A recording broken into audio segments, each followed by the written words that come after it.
Halo kawan-kawan semua, kali ini saya akan coba membuat CMS ya, Cadam Microbial Solution, yang dimana bahan yang kita butuhkan adalah 1-2 buah kentang ukuran sedang ya. Lalu di bawah ini sudah saya siapkan 15 liter air ya. Ini saya pakai air hujan. Apabila tidak ada air hujan, air biasa pun tidak jadi masalah. Terus bahan yang kedua adalah garam kasar. Garam kasar di sini untuk 15 liter air dan 2 buah kentang saya pakai setengahnya saja ya, setengah bungkus. Oke. Yang pertama, kentang ini kita belah dulu karena ini nanti akan kita rebus. Oke, setelah ini dipotong-potong, lalu kita masukkan ke dalam alat untuk merebus. Oke, kita masukkan ke sini.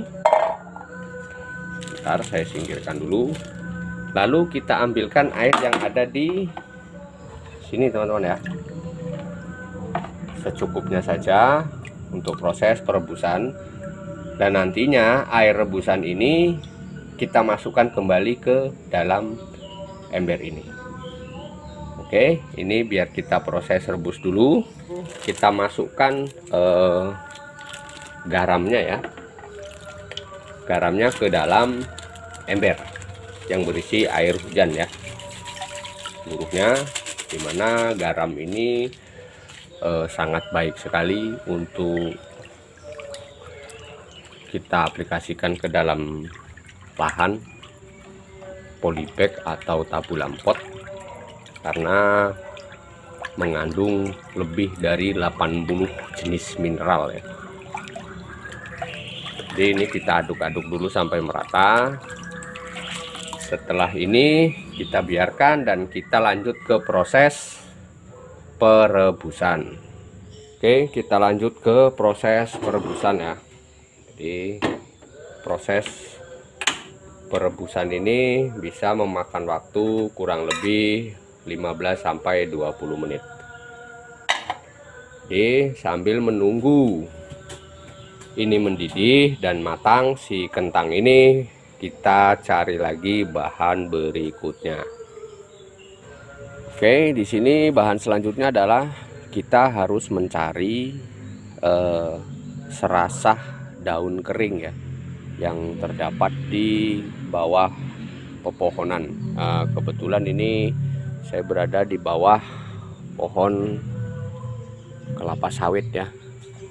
Jadi di bawah pohon ini tentunya banyak sekali daun yang sudah kering dan sudah menjadi humus. Nah, itu kita coba cari ya. Nah, di sini saya sudah menemukan,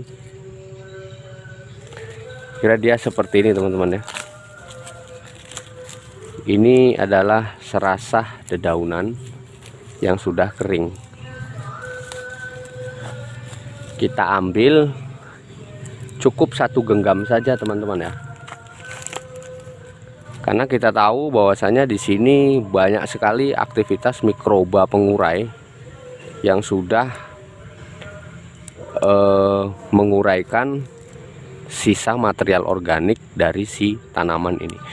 Jadi ini tidak baku teman-teman ya, sifatnya ini tidak baku. Jadi teman-teman bisa ambil serasah daun ini di sekitaran rumah, baik itu di bawah pohon pisang, di bawah pohon apapun itu yang sekiranya dia sudah lapuk teman-teman ya.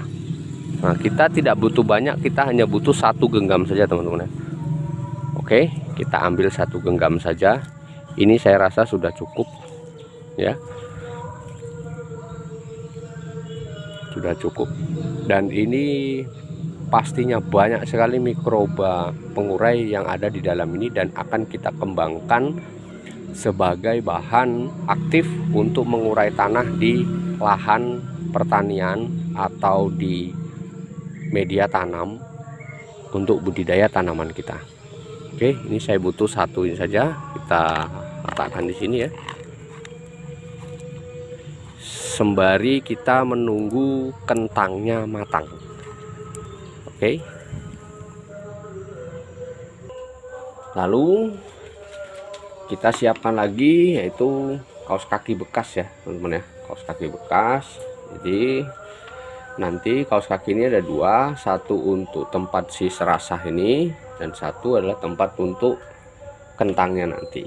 Jadi ini kita masukkan ke dalam kaos kaki ya.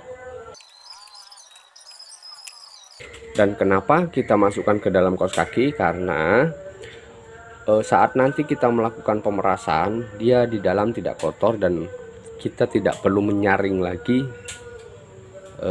setelah dia jadi nanti. Dan ini tidak lupa kita kasih batu untuk pemberat ya, agar nanti dia bisa tenggelam di dalam air. Setelah kurang lebih 15-20 menit, sepertinya kentang ini sudah matang dan kita matikan.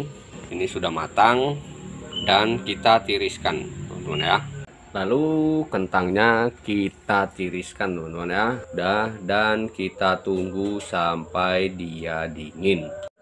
Oke, ini kentangnya sudah dingin teman-teman ya, sudah dingin dan airnya juga sudah dingin. Jadi air sisa ini langsung kita masukkan ke dalam ember ya, sisanya. Oke, lalu kentang ini kita masukkan ke dalam kaos kaki yang sudah kita siapkan sebelumnya. Oke, semua bahan sudah siap, dan ini jangan lupa batunya juga kita masukkan untuk pemberat ya teman-teman ya. Oke, semua sudah siap. Dan ini tadi kentang ini kita peras teman-teman ya, kita peras sampai betul-betul habis sari-sarinya ya. Kita peras, kita lihat sari-sarinya keluar ya teman-teman ya. Yang kita ambil adalah saripati dari si kentang, karena kentang sendiri mengandung karbohidrat yang cukup tinggi. Lalu bisa nggak kalau tidak harus memakai kentang? Bisa. Yang penting bahan yang kita masukkan adalah bahan yang mengandung karbohidrat. Contoh bahan yang mengandung banyak karbohidrat selain kentang adalah nasi, air cucian beras, terus tepung, lalu ubi, dan banyak lagi bahan-bahan lainnya yang mengandung karbohidrat tinggi. Oke, nah ini sudah selesai dan ini sudah habis teman-teman ya. Ini tinggal ampas-ampasnya saja. Ini jangan kita buang, tapi kita rendam seperti ini, rendam, dan kita ikat pakai tali.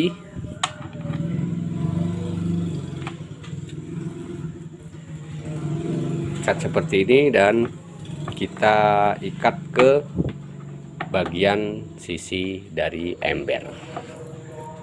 Demikian juga untuk serasah daunnya ya.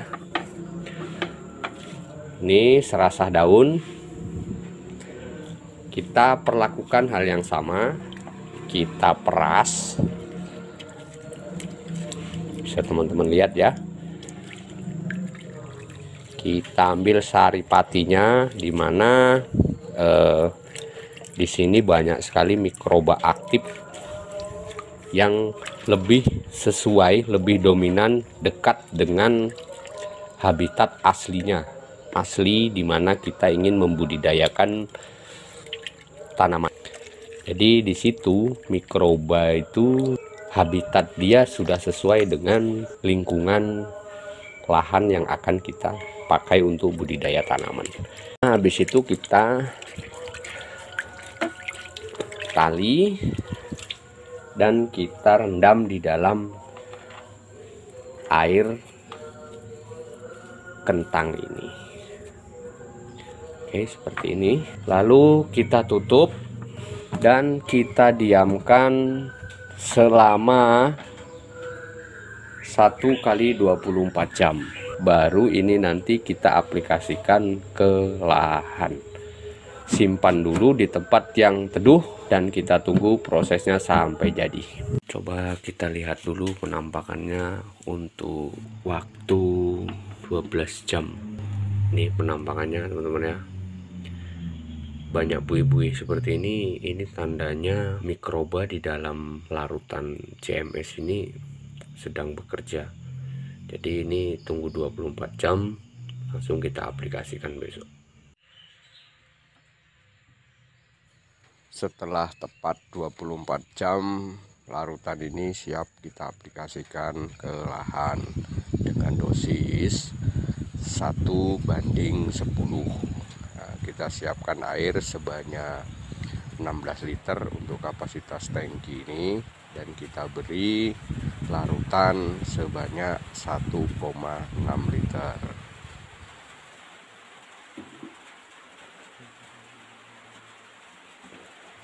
Saya memakai takaran ini 200 ml. Artinya ini kita kasih 8 takaran ya. 8 takaran sehingga tepat dia di 1,6 liter.